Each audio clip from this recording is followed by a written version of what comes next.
Last spring, I picked 5 pitchers I like, 5 hitters I like, and 5 players I dislike. Now it's time to look back at those picks and see where I went right and where I went oh so very wrong. We will start with the 5 pitchers that I liked heading into 2025. Grant Holmes was a 10-year minor league journeyman who finally reached the big leagues, appearing mostly out of the bullpen for the 2024 Braves. Heading into 2025, I recognized that he might win a job in the starting rotation out of necessity, and that proved to be the case as he started 21 games before an elbow injury ended his season at the end of July. Considering his lack of track record, a 3.99 ERA in 115 innings is a pretty solid outcome here in my opinion. He did struggle with walks, but also struck out more than his fair share, including 15 Colorado Rockies in a mid-June outing.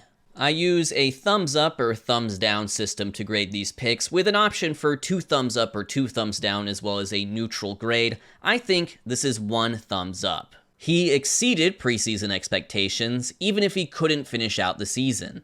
My Bobby Miller pick was wrong, but my Bobby Miller thesis was in some ways correct. Even entering spring training with Snell, Glasnow, Yamamoto, Sasaki, Ohtani, Kershaw, May, Gonsolin, etc., rotation attrition meant that Bobby Miller, who was maybe 2024's worst pitcher, got a chance to start as early as April 16th, not long after getting bonked on the head. Unfortunately, he was terrible, and ended up banished to AAA for the rest of the year, minus 1 bullpen cameo. No bounce back to his dominant 2023 rookie level here. His career has taken quite the downturn. This is textbook 2 thumbs down for me. Just a disaster. A big disaster. We're talking Cat 5 hurricane, F5 tornado, 9.0 on the Richter scale. Disaster. I said Kris Bubic was the pick I was most sure about, and the only source of disappointment with his season is that he was unable to finish it. Still, after never quite establishing himself as a good starter in the early stages of his career, he returned from Tommy John last year and became one of the best relievers in the second half. Joining the rotation again in 2025, he was a first-time All-Star and pitched to a 2.55 ERA in 20 starts. A shoulder injury shortened his season, but he was just so darn good, as his new slider-centric approach complemented his changeup beautifully. I think this is 2 thumbs up. You'll see later on that the injury stuff can cut both ways, but I'm not going to let it prevent a great pick from being recognized as such. Great job, Kris Bubic. Speaking of injuries, Max Scherzer, who was only able to toss 43 innings in 2024, only pitched 85 in 2025. He left his first start of the season early with a thumb injury that sidelined him for nearly 3 months of big league action. Upon return, he appeared to find his form, pitching to a 3.47 ERA in his next 10 outings, but ultimately bringing that season ERA above 5 with a poor stretch to end the season. Not exactly what the Blue Jays had in mind when Scherzer signed with them on a 1-year $15 million deal. This was an interesting pick, because on one hand he's a future Hall of Famer, and on the other it contradicts the aging curve, but it was a tough luck age 40 season for Mad Max. And thus will be graded accordingly. I'm going 2 thumbs down here. He fell short of both the volume and production I and others were anticipating. Try not to get too excited, but it's about to get extremely nuanced with my annual reliever pick in Robert Garcia. He joined the Rangers via trade over the offseason, and although he dropped his ERA from 4.22 with Washington to 2.95 with Texas, that was the result of FIP regression to the mean. His strikeout rate, walk rate, and home run rate were actually all worse compared to last year. He did eventually win the closing spot as predicted, collecting his first 9 career saves, but lost it after back-to-back blown saves in early August. Despite the solid ERA, his WPA was actually negative, and that's a stat I care about when it comes to relievers.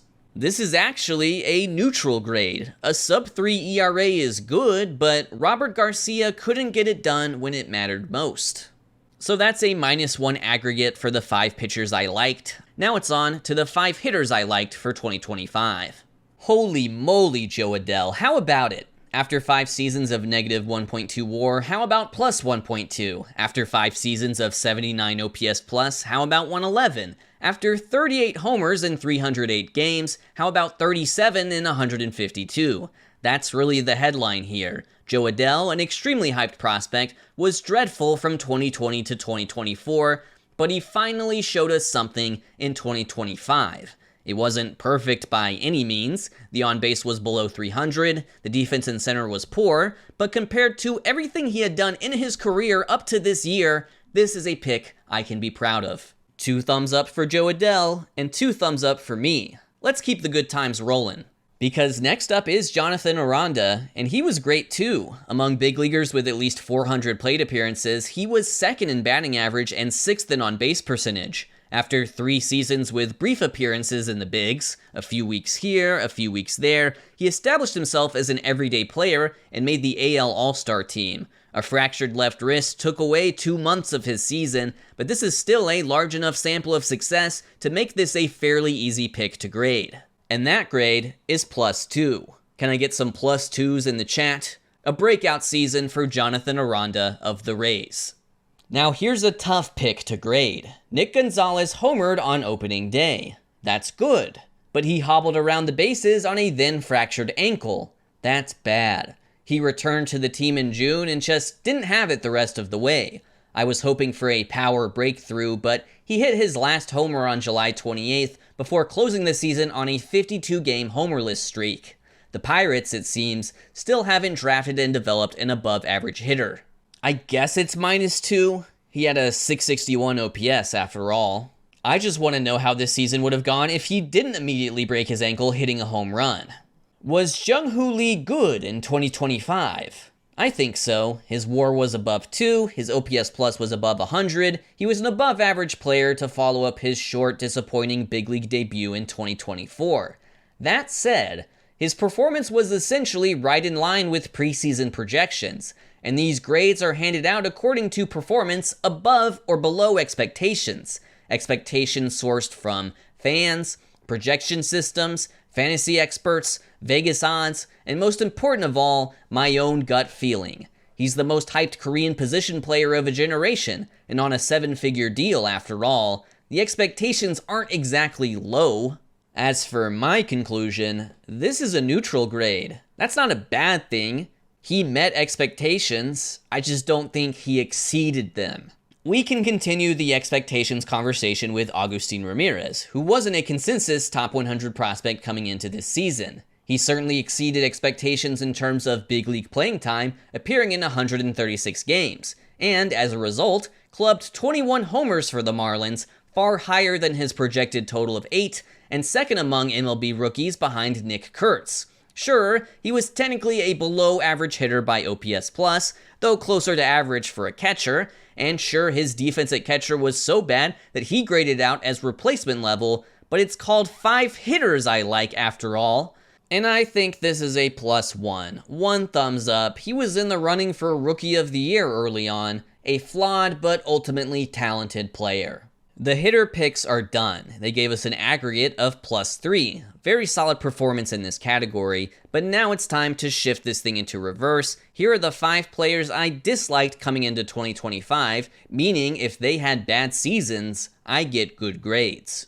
Code FOOLISH on SeatGeek will get you $20 off your first order. SeatGeek is a search engine of sorts for tickets to all sorts of events. Obviously, it's playoff time, so if you want to go see some playoff baseball in action, this is the place to do it. But not just that, you like your football, you like your upcoming basketball, you like your concerts, you like your stand-up comedy, whatever live event it is, you can probably find tickets on SeatGeek and save $20 with code FOOLISH at checkout. And we'll start with a hitter I disliked. Mark Vientos broke out for the Mets in 2024 with an excellent regular season and even better postseason, but the whiffs and plate discipline suffered in the second half, so I faded him this year. At the All-Star break, he had a .640 OPS. He was actually making more contact, but at the expense of his power. A monster August brought him back into play, but he found himself out of the lineup for 2 out of the 3 Mets do-or-die final regular season games. When a guy drops from a 134 OPS plus to a 97, or from 3 WAR to about replacement level between his age 24 and 25 seasons, I think that's 2 thumbs up. But I wouldn't be surprised if he gets his career back on track in the long term. Jose Altuve is an interesting one. His batting average fell 30 points, his OPS plus dropped from 124 to 112, but the important context here is that he's aging. He turned 35 in May. And by going against Altuve, putting him as a player I disliked rather than ranking him in the Foolish 50, I was predicting ungraceful decline, and instead he gave us graceful decline. Was he worse than he was the previous year? Sure. Was he way worse? Nope. At least not with the bat. Where he fits defensively is a little bit messier. This is 1 thumbs down. I was wrong, but I was just regular wrong, not insanely wrong. Here's where I went insanely wrong. BABIP's strand rate and home run to fly ball rate told me that Hunter Green got lucky in 2024, but I really should have just trusted the pitch data that said this guy is a monster because he was a monster. A midseason groin strain may have interrupted his Cy Young candidacy, but he was so electric in his 19 starts that there's really only one conclusion to reach here. And that's that I deserve 2 thumbs down for this one. It was so bad that even the Reds' Twitter account was dunking on me by early April. There's just no recovering from that. I'm no GM, but when you sign a guy to a 1-year, $21 million deal, you generally don't want to DFA him before the season ends, and that's exactly what the Red Sox did to Walker Buehler, who had an ERA well over 5 and a FIP nearing 6 for Boston, failing to capitalize on the promise of his strong World Series performance a year ago with the Dodgers. I basically just said, this guy doesn't have the stuff anymore, and he didn't. Andrew Bailey did not have the answers. This is +2. 2 thumbs up. A couple decent outings with the Phillies can't salvage it. You know what? Cade Smith was a gutsy pick. It was a wrong pick, but it took chutzpah, because he had the best FIP in MLB as a rookie in 2024. So, what happened in 2025?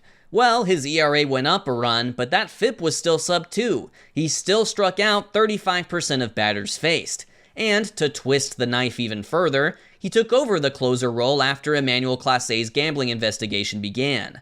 I thought the Guardians' bullpen was overtaxed last year, yet Cade Smith just kept on cruising.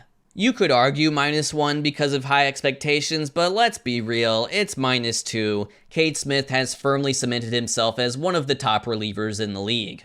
Before the final tally, a new segment, the Never Wrong, Sometimes Early award for a player who was picked last year and didn't make it happen, but balled out this year. And this year, it's Maikel Garcia, the all-star third baseman for the Royals. When I picked him for 2024, he had a .614 OPS. This year, he had an .800 OPS, which combined with his glove and base running, produced a 5-WAR season. So there you go. I wasn't wrong about Maikel Garcia, I was just early. Our final tally is -1 from the pitchers I liked, +3 from the hitters I liked, and -1 from the players I disliked. That is an aggregate score of +1. That means I did worse than last year's picks. I had some hits, but when I missed, I tended to miss big. Thank you for watching. Hey, let's do this again next spring, alright? Just me and you. Just me and you, pal. Just me and you.